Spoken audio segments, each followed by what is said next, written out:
Timeswitch. This one is made by Sangamo Weston. It is a little unfortunate that this Timeswitch has had its specification plate removed, so therefore any of the characteristics are unknown. This particular Timeswitch, it is powered by a synchro motor, and as such probably relies on a voltage somewhere between 200 and 250 volts, but it will require an alternation frequency of 50 Hz in order to run at the correct speed. Synchro motors rely on the alternation frequency in order to run at a particular speed, not voltage. It is known that with synchro motors they can take quite a volt drop before they start slowing down, and that is probably why the synchro motor in Timeswitches have quite a wide operating voltage. A typical Timeswitch like that one will have quite a wide operating voltage between 200 and 250 volts. With any other type of electric motor, like say what you'd find in a vacuum cleaner or a desk fan or something like that, if you reduce the voltage, or it suffers a voltage drop of more than 10 volts or so, the effect and the sound is noticeable. With a synchro motor it more or less maintains the same speed because it relies on the alternation frequency in order to impart rotation.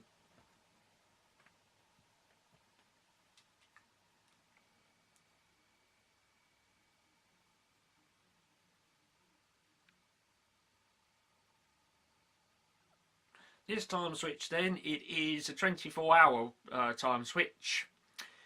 It has only two togs in it, one for on and one for off. The dark section of the clock face in there is the night, and the white section is for daytime. Each section is obviously divided up into 12 hours. This Timeswitch, it does have a day omission device inside it, which means that when it is set for a particular day and the on operation comes around, it won't operate.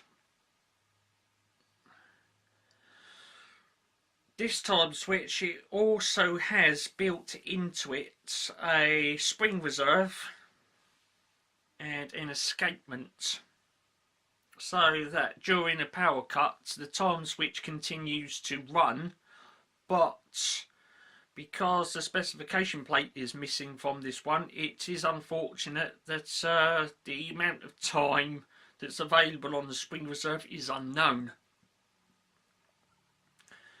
This one is a little tatty, as can be seen by all the marks and scratches all over the front of it.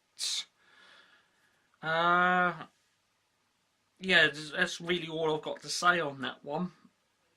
I will be little later on in another video trying to clean and restore that one, but because I don't know of the switching capacity on that, I probably won't be able to use it for much, because overloading it would be dangerous, of course. So if I had to base that on the S250 range, which is also made by Sangamo Weston, then I would give that a rating of 20 amps. If the truth be known, it will probably do a fair bit more than that, because these Timeswitches that you see there, they were normally issued by electricity boards for switching on banks of storage heaters, and as such will probably take 60 or 80 amps, maybe even 100 amps, but I'm not going to push it that far because there's no specification plate in it, therefore it's not known what its switching capacity is and what it can handle safely. This Timeswitch that you see, it doesn't have any rate changing capability, it's just a Timeswitch. It turns a load on and it turns a load back off again. I'd like to say thanks for tuning in to watch this one. There will be more time switches coming up later.